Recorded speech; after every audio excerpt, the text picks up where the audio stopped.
अच्छा बेटा, तो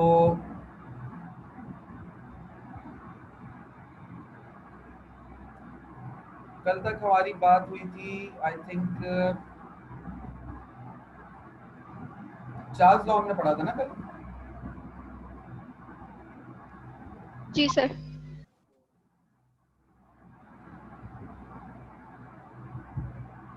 अब आज तीसरा लॉ देखते हैं, एवोगैड्रोस लॉ। अच्छा देखो, एवोगैड्रोस साहब अपने लॉ में क्या फरमा रहे हैं।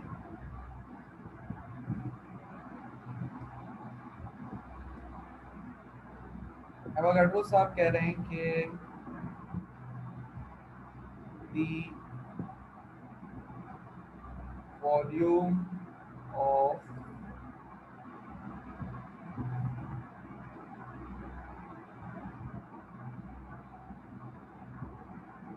the volume of given mass of a gas is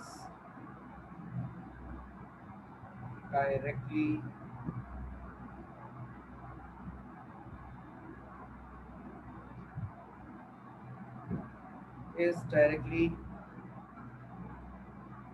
proportional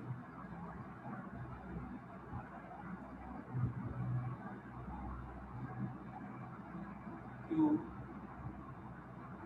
number of moles of gas at constant temperature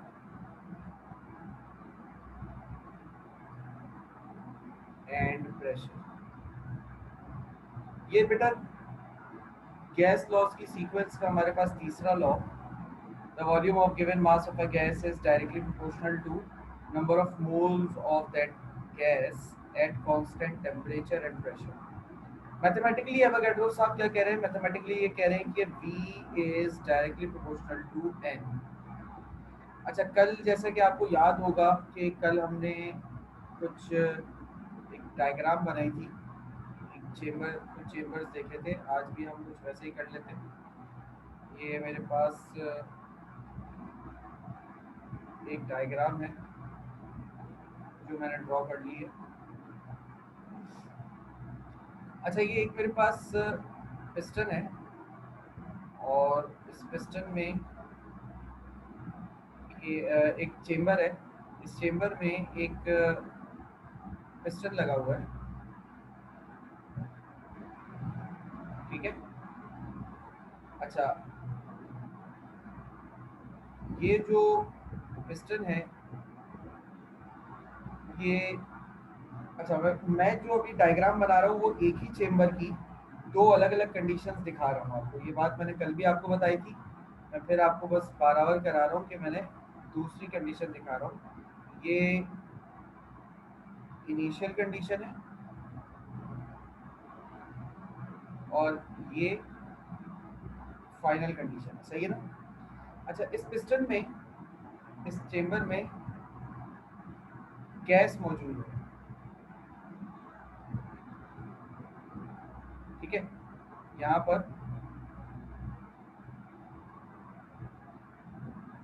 gas मौजूद है और यहाँ पर भी वही गैस है,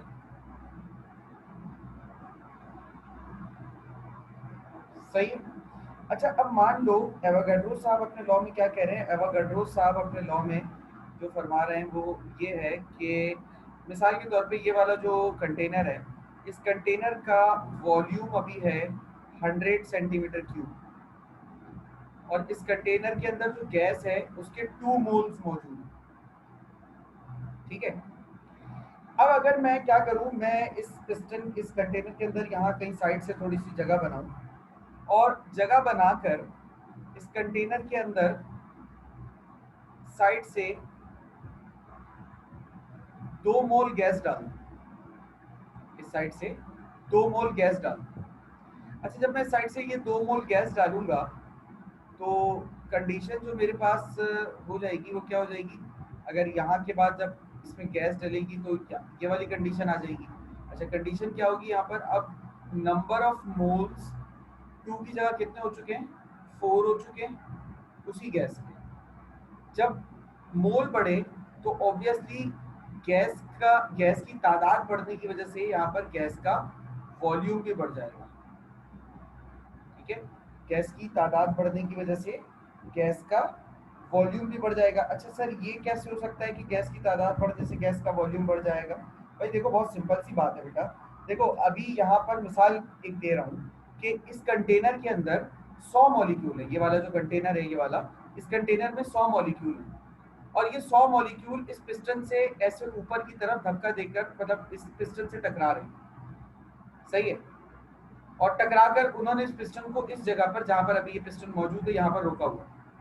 अब जब मैं इसके अंदर 2 मोल गैस और डाल रहा हूँ, यानी कि मान लो मैंने 100 मॉलिक्यूल और डाल दिए। पहले 100 मॉलिक्यूल टकरा रहे थे, अब कितने मॉलिक्यूल टकराएंगे, अब 200 मॉलिक्यूल टकराएंगे। जब 200 मॉलिक्यूल टकराएंगे तो बेटा 200 मॉलिक्यूल की जो टकराने की ताकत होगी वो 100 मॉलिक्यूल से तो ज्यादा ही होगी ना। जब उनके टकराने की ताकत ज्यादा होगी तो ऑब्वियसली वो मॉलिक्यूल क्या करेंगे, इस पिस्टन को ऊपर की तरफ धकेल देंगे। ठीक है, ये पिस्टन ऊपर की तरफ धकेल देंगे। ठीक है, अच्छा, ऊपर की तरफ धकेल देंगे तो वॉल्यूम बढ़ जाएगा। गारंटी सी बात है, अगर ये पिस्टन यहाँ से खिसक कर यहाँ ऊपर की तरफ आ गया तो ये जो बीच की खाली जगह होगी गैस के मॉलिक्यूल ही कवर करेंगे ना, और कौन कवर करेगा? क्या ख्याल है, सही कह रहा हूँ? ठीक है, तो मेरे ख्याल से लॉ समझ में आ गया होगा आप लोगों को। मजीद कोई परेशानी इसमें?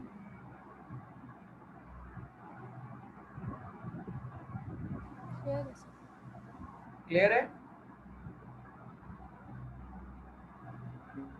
Yes sir. ठीक है।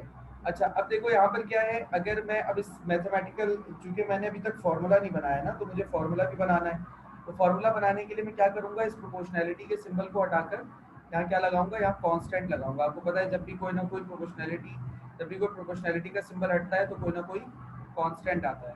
कांस्टेंट आ गया, v is directly v is equal to K N. अच्छा, अगर मैं n को उधर भेजकर डिवाइड कर दूं, v अपॉन n हो जाएगा, इज इक्वल टू k हो जाएगा। ये आ गई आपके पास सेकंड स्टेटमेंट या सेकंड फॉर्म। किसकी सेकंड फॉर्म आ गई आपके पास, या सेकंड स्टेटमेंट आ गई एवोगाड्रोस लॉ। अच्छा, सेकंड स्टेटमेंट भी हम यहाँ लिख लेते हैं। Second statement, the ratio of volume and number of moles of gas is always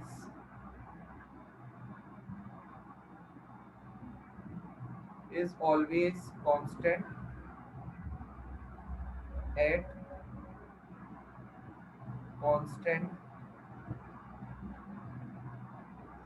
temperature।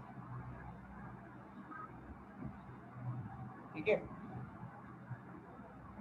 Ratio of volume and number of mole of gas is always constant eight constant temperature. अच्छा, यहाँ पर सिर्फ टेम्परेचर नहीं है, eight constant temperature and pressure. ये इसकी Avogadro's law की second statement आ गई आपके पास।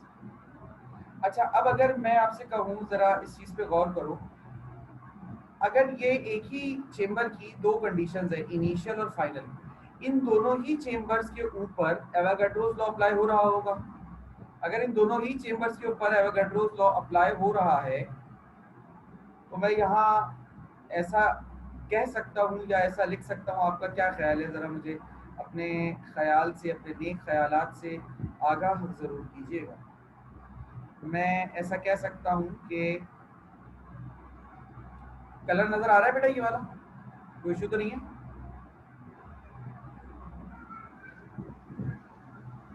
No sir. तो मैं ये कह सकता हूँ कि v1 upon n1 is equal to k। k equation 1 है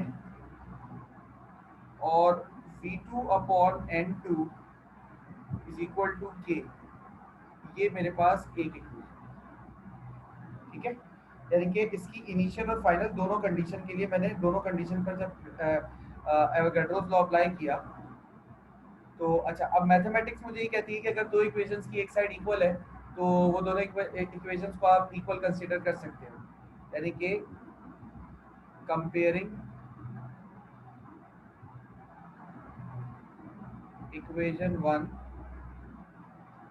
एंड इक्वेशन 2, इक्वेशन 1 और इक्वेशन 2 को जब कंपेयर करोगे तो ये क्या हो जाएगा, V1 upon N1 is equal to V2 upon N2। ये आपके पास फाइनल एक्सप्रेशन आ गई, और ये फाइनल एक्सप्रेशन आपके पास क्या कहलाएगी, formula of Avogadro's law, Avogadro's law का ये फॉर्मूला है। सही है, क्लियर हो गई बात? कोई और सवाल इसमें मजीद, या मैं आगे चलूं?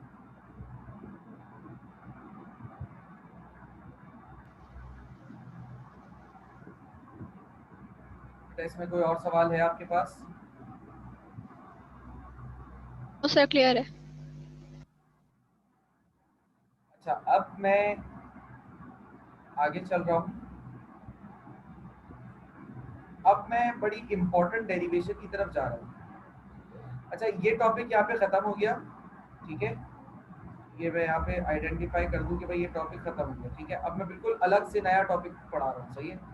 टॉपिक का नाम है जनरल गैस इक्वेशन, ठीक है, general gas equation.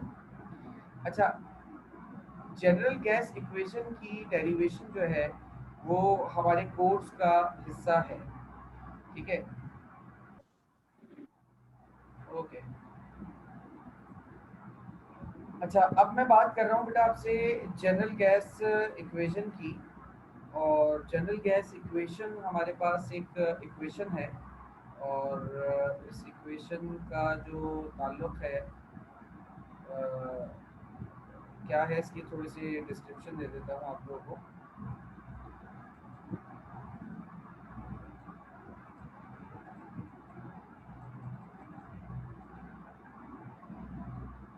This equation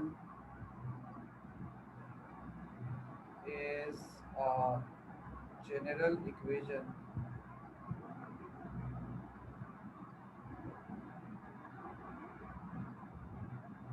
of relationship of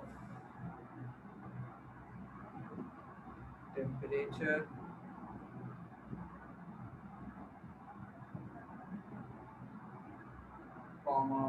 pressure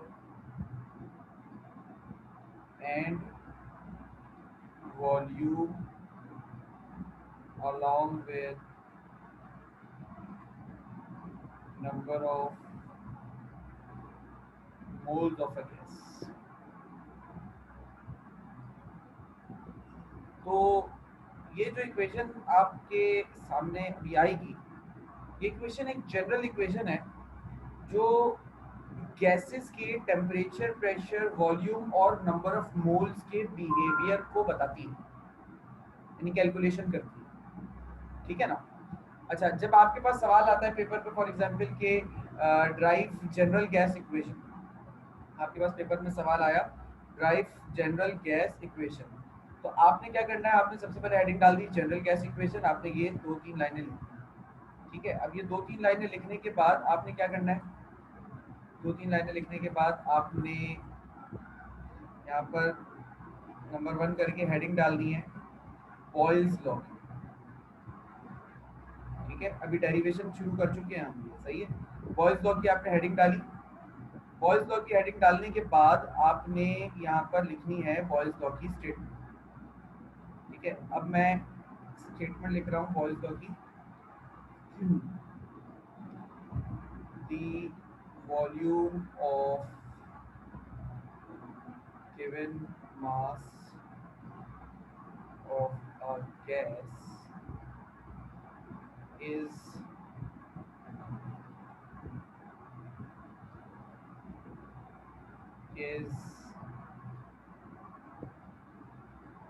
inversely proportional to pressure at constant temperature। ठीक है, जो बॉयज लॉ की स्टेटमेंट है आपने वो पूरी की पूरी स्टेटमेंट यहाँ पर लिख देनी है। लिखने के बाद आपने जो बॉयज लॉ की मैथमेटिकल फॉर्म थी ना, V is inversely proportional to pressure, आपने वो लिख देना है। ठीक है, इसको इक्वेशन 1 कह दिया आपने। इक्वेशन 1 कहने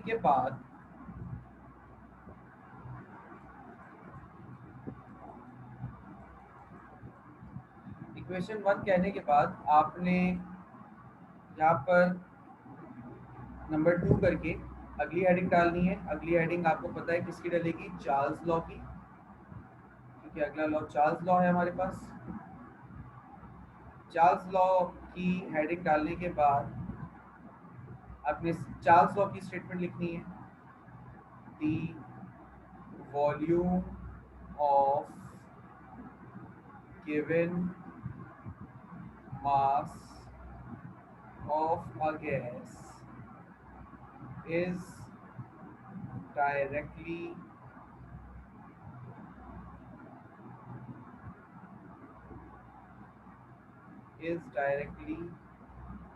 proportional to absolute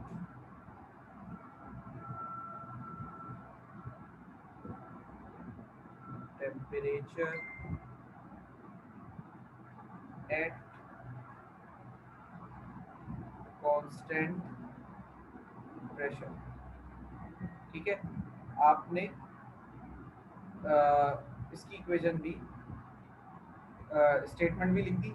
स्टेटमेंट लिखने के बाद आपने इसकी मैथमेटिकल फॉर्म लिखनी है, V is directly proportional to T। T के नीचे छोटा सा एक एब्सोल्यूट लिख लो ताकि पता रहे कि ये केल्विन स्केल का टेम्परेचर है। इसको आप इक्वेशन 2 कहकर ऊपर, सही है। इसके बाद आपने क्या करना है, इसके बाद आपने यहाँ पर नंबर 3 करके एक और हेडिंग डालनी है, और वो हेडिंग होगी Avogadro's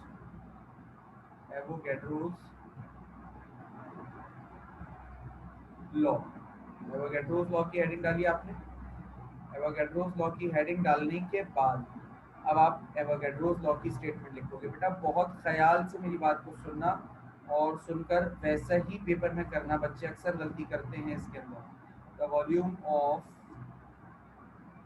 given mass of a gas is directly proportional to its number of moles at constant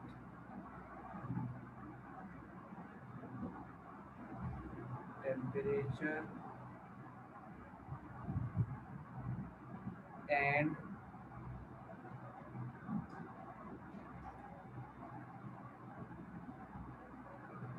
pressure।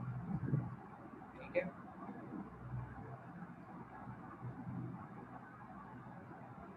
अच्छा ये लिखने के बाद आपने इसकी मैथमेटिकल इक्वेशन भी लिख लेनी है। आपने लिख ली।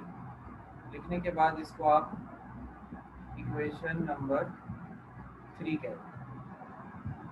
ठीक है, अच्छा इक्वेशन नंबर 3 आपने कह दिया इसको।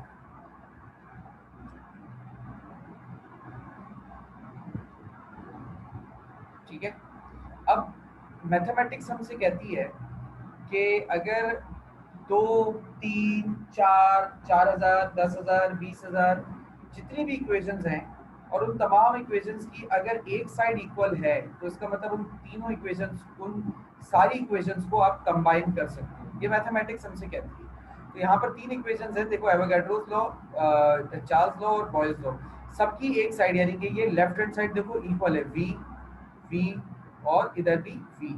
इसका मतलब ये होता है कि मैं इन तीनों इक्वेशंस को कंबाइन करके लिख लेता हूँ। मैं कंबाइन कर लेता हूँ।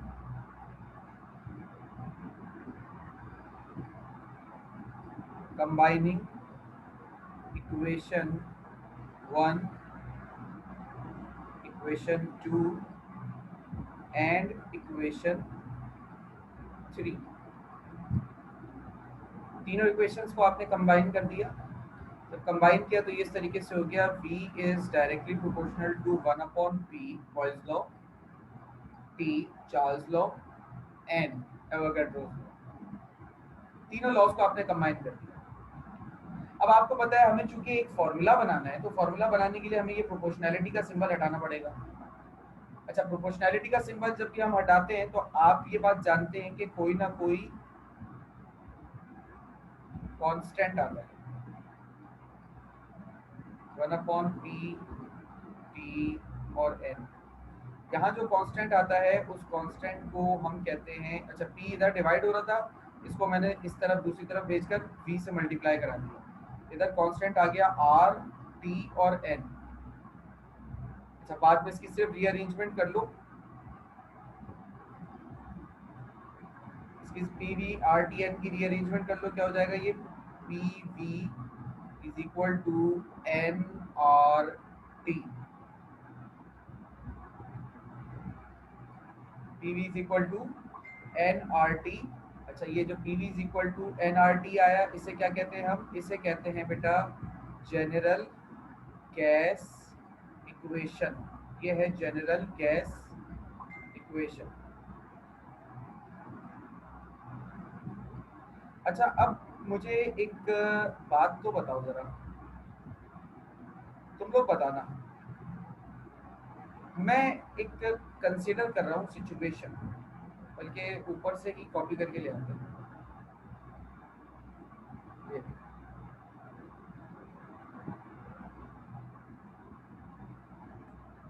ये एक कंडीशन है मेरे पास,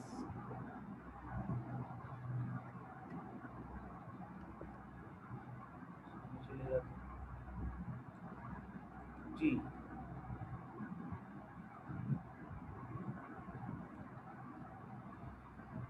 ये एक कंडीशन है जो अभी मैंने आपके सामने यहाँ पर रखी है। देखो, ये एक सिलेंडर है, एक चेम्बर है, इसके अंदर गैस मौजूद है, सही है। इस सिलेंडर के अंदर यहाँ पर कोई गैस मौजूद है, ठीक है। और उस गैस के ऊपर आप उस गैस की तीन चीज़ों के बारे में जांच पड़ताल कर रहे हैं, चेंजिंग कर रहे हैं, यानी कि उसका volume, pressure, temperature. Volume, pressure और टेम्परेचर। गैस इसमें भी 1 मोल है, मतलब एक ही है, इसमें 1 मोल गैस है, मोल में चेंज नहीं कर रहे, बस वॉल्यूम, प्रेशर और टेम्परेचर के बीच में आप चेंजेस कर रहे हैं, यानी इनको छेड़छाड़ करें। ऐसी सिचुएशन में कभी पिस्टन ऊपर जाएगा, कभी पिस्टन नीचे आएगा। क्या ख्याल है, ऐसा होगा?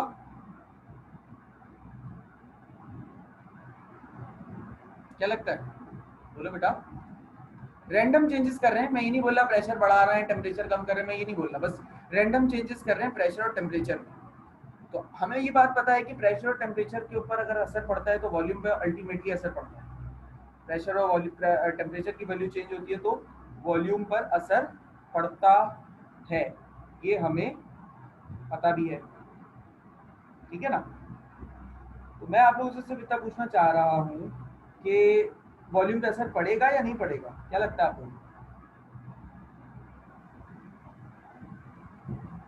पड़ेगा। पड़ेगा सर। ठीक है, वॉल्यूम पे असर पड़ेगा, ठीक हो गया बेटा, वॉल्यूम पे असर पड़ रहा है, ओके, एक मिनट जी। तो वॉल्यूम पे असर पड़ रहा है यहाँ पर ना, ठीक है। अच्छा, ये इस चेम्बर की इनिशियल और फाइनल कंडीशन है। अगर मैं जनरल गैस इक्वेशन की बात करूँ तो क्या होगा, for 1 mole of a gas, अगर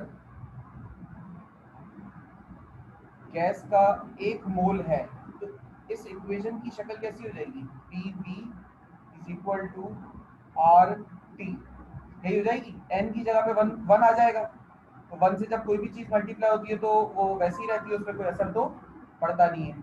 सही है, ये वाला स्टेप समझ में आया? n कहाँ गायब हुआ, समझ में आया? ठीक हो गया। अच्छा, अगर मैं इधर से t को दूसरी तरफ भेजकर डिवाइड कर दूं, PV divided by t is equal to r। r क्या है?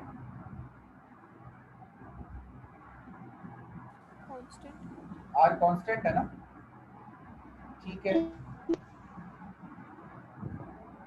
r कांस्टेंट है। अच्छा, अगर r कांस्टेंट है बेटा, तो मुझे एक चीज बताओ, अभी तक हम यही देख रहे थे ना कि जब किसी इक्वेशन में हम उसको कांस्टेंट के बराबर ले रहे थे तो उसके ऊपर हम ये इनिशियल और फाइनल कंडीशन वाली कंडीशन लगाते थे। तो हम क्या लिखेंगे यहाँ पे? लिखेंगे for initial and final stages of system. एक सिस्टम के इनिशियल और फाइनल स्टेज की अगर हम बात करें तो क्या हो जाएगा? ये P1 V1 divided by T1, ये किसके बराबर आ गया? R के बराबर आ गया।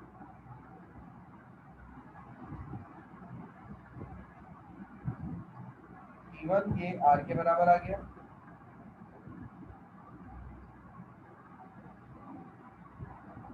और इसको हमने कह लिया इक्वेशन A फॉर एग्जाम्पल, ठीक है।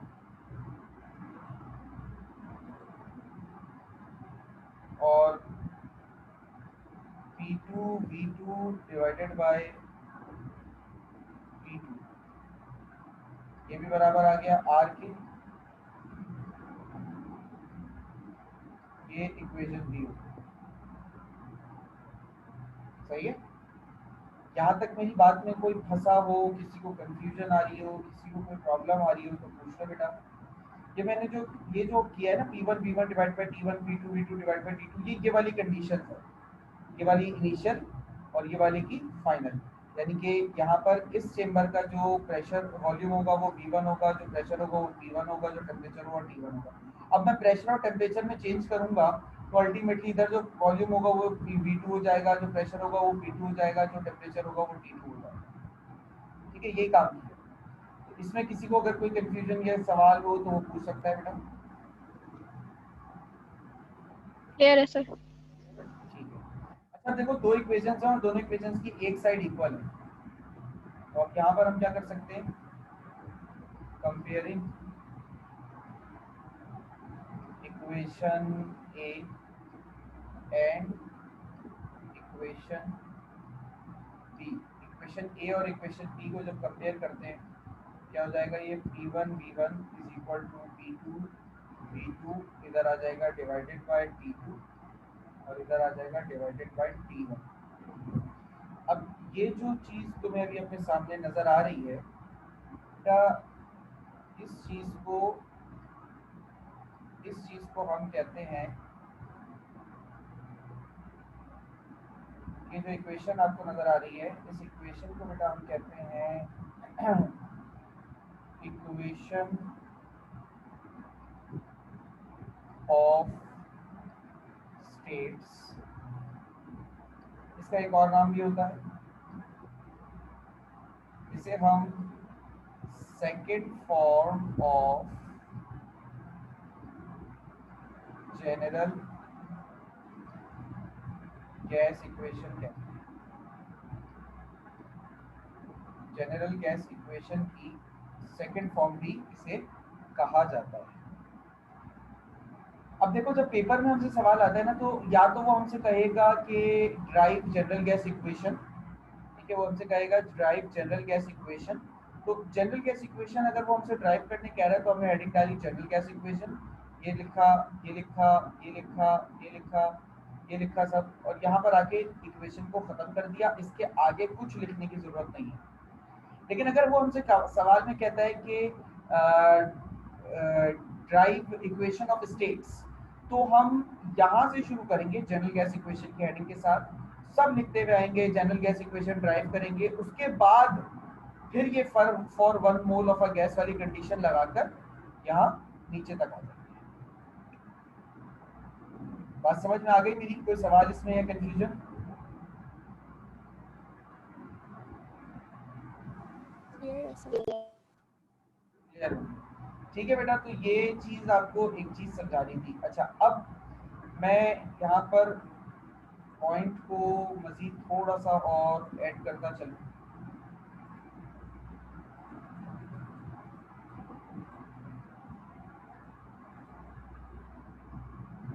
जी, तो अब मैं एक काम आपसे करवाने जा रहा हूँ। टू वैल्यूज ऑफ, देखा नहीं गया यहाँ पर लिखा, नीचे जाओ। जो कांस्टेंट अभी आपने निकाला है ना बेटा, आर,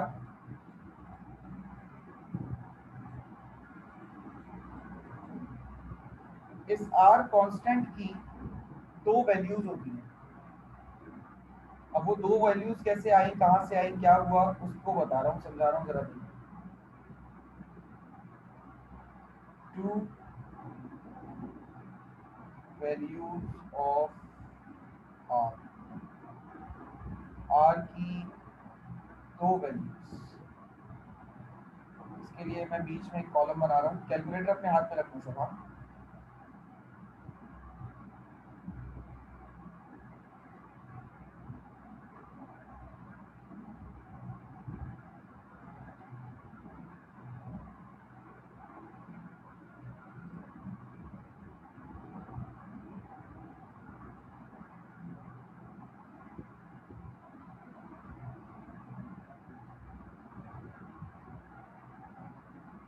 दो कॉलम्स मैंने बना लिए। अच्छा, कॉलम बनाने की एक वजह ये है कि मैं असल में आपको यहाँ पर दो वैल्यूज निकलवाऊंगा आर की।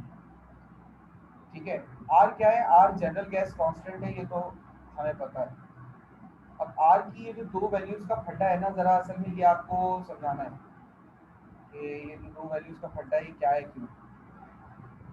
अच्छा, आर की वैल्यू निकालने के लिए जो फॉर्मूला है अभी उसके ऊपर तो हम बात करते हैं। फॉर्मूला क्या होगा? P B is equal to N R T, यही फॉर्मूला है। अगर मैं आर की वैल्यू निकाल रहा हूँ तो मुझे आर को यही रखना होगा, इसके साथ जो कुछ है सब दूसरी तरफ भेज दो। P V is equal to P V divided by N T हो जाएगा, सही है। अच्छा, अब मुझे यानी कि वैल्यूज चाहिए। मैं स्टैंडर्ड एस टी पी पर इसकी वैल्यूज निकाल रहा हूँ, एस टी पी पर मैं इसकी वैल्यूज को मालूम कर रहा हूँ। किस पर? एस टी पी पर, याद रखना। अच्छा, एस टी पी क्या होता है? Standard temperature and pressure. Standard temperature होता है बेटा 0 डिग्री सेल्सियस, ठीक है। स्टैंडर्ड प्रेशर होता है बेटा 1 एटमॉस्फेयर। और स्टैंडर्ड टेम्परेचर और प्रेशर, और ये जो काम हो रहा है ये 1 मोल गैस के लिए हो रहा है, ठीक है। 1 मोल गैस का स्टैंडर्ड टेम्परेचर प्रेशर पर वॉल्यूम होता है 22.4 dm³, ठीक है। अच्छा, अब ये 1 एटमॉस्फेयर, अच्छा सेंटीग्रेड को केल्विन में कन्वर्ट कर लो, 0 प्लस 273, आंसर क्या आएगा? 273 केल्विन, ठीक है। अब मैं अगर वैल्यूज को पुट करूं यहाँ पर आर के लिए, आर निकालने के लिए, तो पी की वैल्यू क्या आ रही है भाई? 1 एटमॉस्फेयर, प्रेशर, वॉल्यूम आ रहा है 22.4, इसको डिवाइड कर दो, नंबर ऑफ मोल 1, मल्टीप्लाई कर दो इसको, टेम्परेचर जिसकी वैल्यू है 273। अच्छा बेटा, अब ज़रा आप लोग ध्यान दीजिए और मुझे ज़रा ये सॉल्व करके बताइए इन दोनों को डिवाइड करके कि आंसर क्या आ रहा है, जल्दी से।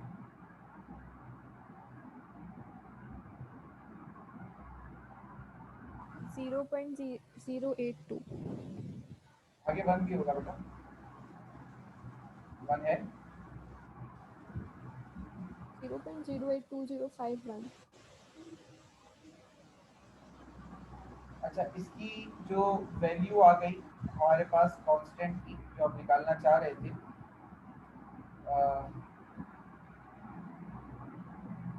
कांस्टेंट की जो हम वैल्यू निकालना चाह रहे थे,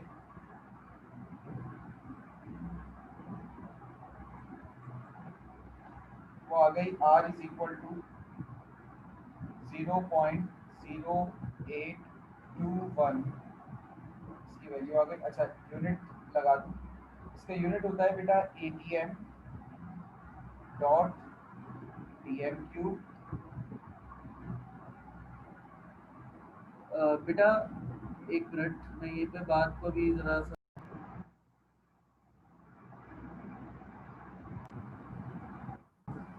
तो हम r की दो वैल्यूज निकाले थे। अच्छा, तो एक वैल्यू आ गई 0.0821।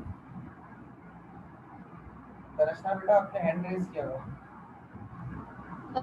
जी सर, मुझे सर सॉल्व करने के बाद जो वैल्यू आ रही है ना, वो 0.082051 आ रही है। ये 0.082051 ना, यही आ रही है। और फिर एंड में एक और 2 है, 512। बेटा कंप्लीट इसकी वैल्यू ही है। वैल्यू यही है आर की, जो मैंने लिखी है। अच्छा, क्यों? क्योंकि देखो, टेम्परेचर हमें पता है, एब्सोल्यूट टेम्परेचर 273.16 होता है। एग्जैक्टली वो 273 नहीं होता, वो 273.16 होता है।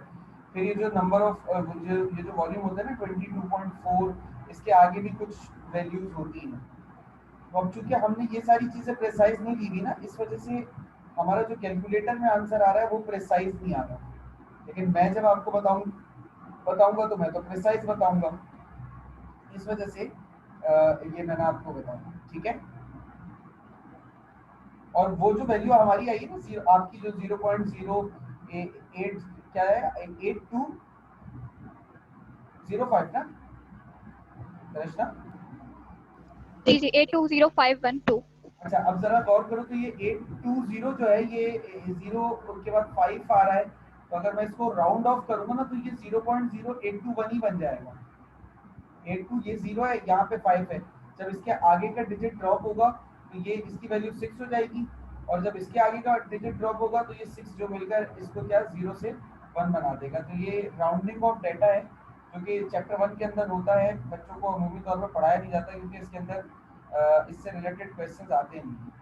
तो ये तकरीबन हमारा जवाब सही है बेटा, हमारा जवाब वैसे ही है जैसा आपका जवाब जो है, बल्कि आपका जवाब कहूँगा, जो आपका जवाब आया है कैलकुलेटर में, वो गलत नहीं आया बेटा, सही आया है। वो भी करीब करीब ही है वैल्यू, उतना ज़्यादा डिफरेंस नहीं है, चलेगा, कोई इशू वाली बात नहीं, सही है, ठीक है। Okay sir. ATM dot D M Q पर मोल डॉट कैलविन्स, ये इसका यूनिट है, ठीक है, ये इसका यूनिट है। और ये आ गई एक वैल्यू आर की। अब इसकी हम दूसरी वैल्यू तक भी चले जाते हैं ज़रा। इसकी दूसरी वैल्यू जो है वो, उसके यूनिट ज़रा से अलग है, डेटा बनाते हैं।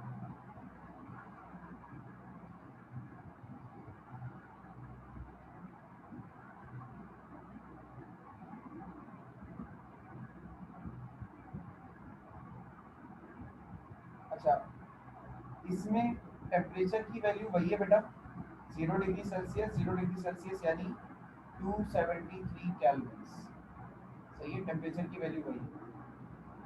अच्छा, इसमें जो प्रेशर है ना, प्रेशर का यूनिट अलग होगा।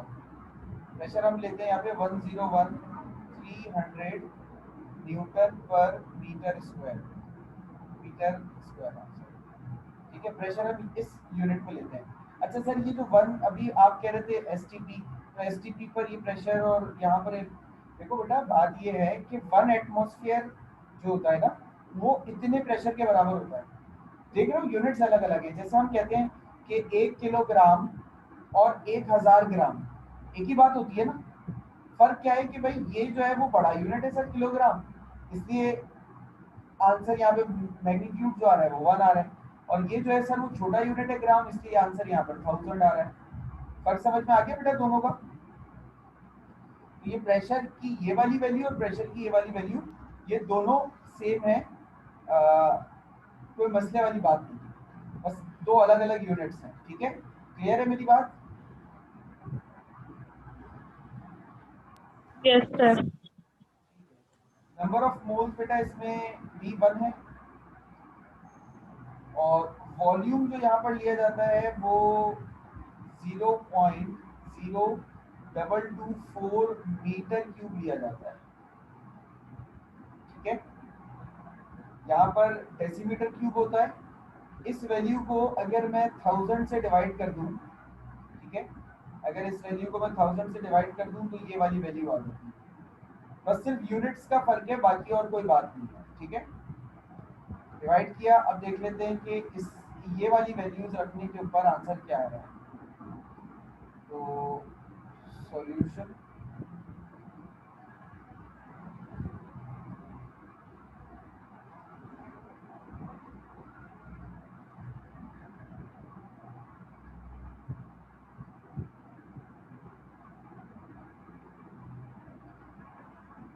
अब देखो फॉर्मूला अगेन वही होगा, PV is equal to MRT।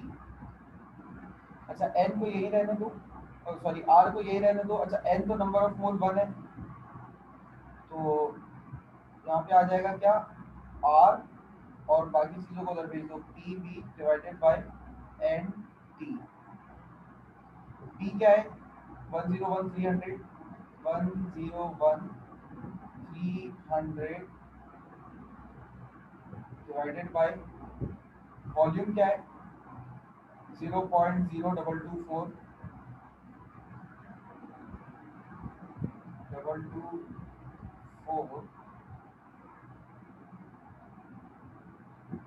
n क्या है 1 मल्टीप्लाई बाय t क्या है 273।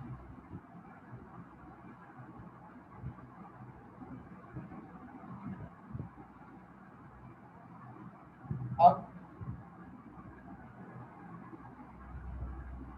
यार की वैल्यू निकाल रहे थे ना, अब जरा इनको कैलकुलेटर में डालो और मुझे आंसर बताओ क्या आ रहा है कैलकुलेटर।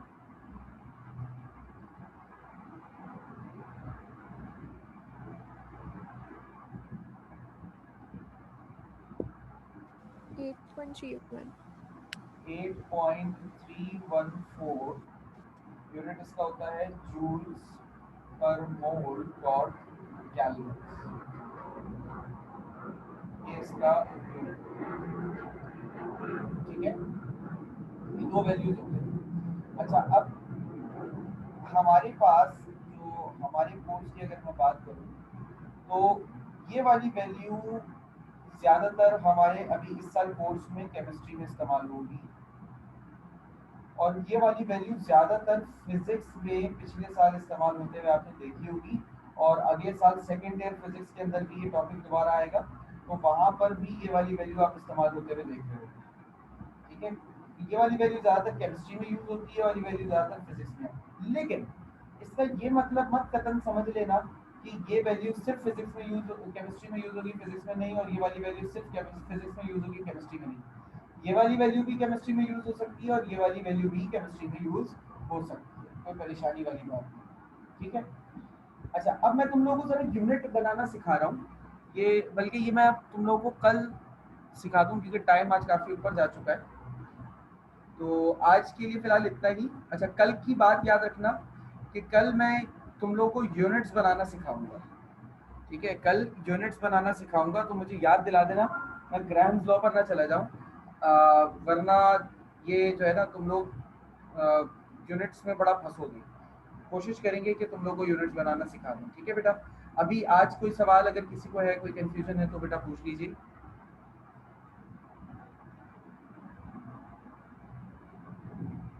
क्लियर है सर। ठीक है बेटा, तो अगर आज की सारी बात क्लियर है तो बस यहीं तक बात को रखते हैं, और फिर आज की क्लास ऑफ करते हैं। PDF में बस अभी आपके ग्रुप पे अपलोड कर रहा हूँ। ठीक है, तो 2 मिनट रुक जाइए उसके लिए, इंशाल्लाह मैं अपलोड कर रहा हूँ। ठीक है, तो आज के लिए इतना ही बेटा, अल्लाह हाफिज़।